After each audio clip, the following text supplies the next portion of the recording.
مرضين مهمين بيصيبوا الكلاب، لازم تعرف ازاي تفرق بينهم.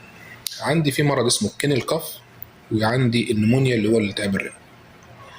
ازاي اعرف ان الحاله اللي عندي هل هي كينل كاف بس ولا كينل كاف اتحولت الى التهاب رئوي؟ عشان التعامل مع كل واحده هيختلف.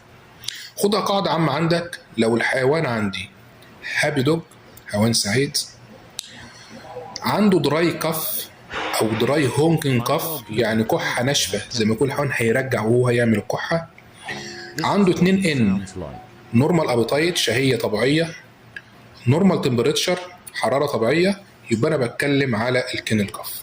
يبقى الكينل كاف بتساوي هابي دوج، دراي كاف، نورمال تمبريتشر، نورمال ابيتايت.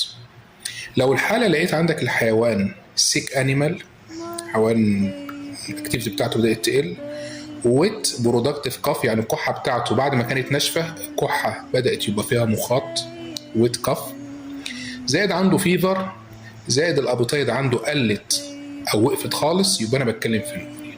يبقى النمونيا بتساوي سيك دوج، وبتساوي عندي اصوات غريبه على اللنج اللي هي كراكلز ساوند، بتساوي فيفر حمى، بتساوي ديكريز الابيتايد مع الويت كاف او الكحه اللي فيها مخاط.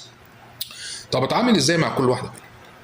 لو الحاله عندي كينل كاف، الكينل كاف من الامراض اللي هي بنسميها سيلف ليميتنج، يعني بيحصل فيها الريكفري او الاستشفاء تلقائي خلال 7 ل 10 ايام.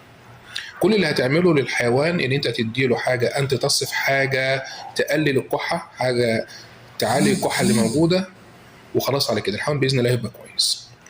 اما بالنسبه للنمونيا لا، محتاجه اللي انت على حسب الحاله، لو الحاله مايلد او مودريت بتديله برود سبيكترم انتي بايوتيك زي الاموكسيلين والكليفولينيك اسيد، بتدي مضاد حيوي واسع المفعول، وبالتزامن مع المضاد الحيوي واسع المفعول بتبدا تعمل اختبار حاسيه ومزرعه عشان تشوف نوع البكتيريا اللي موجوده.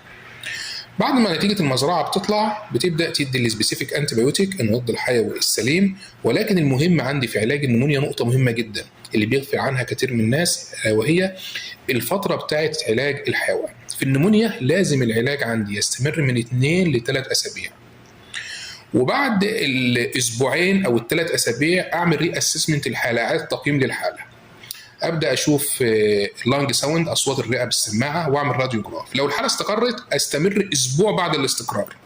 يبقى انا عندي علاج النمونيا اهم حاجه فيه الوقت بتاع العلاج.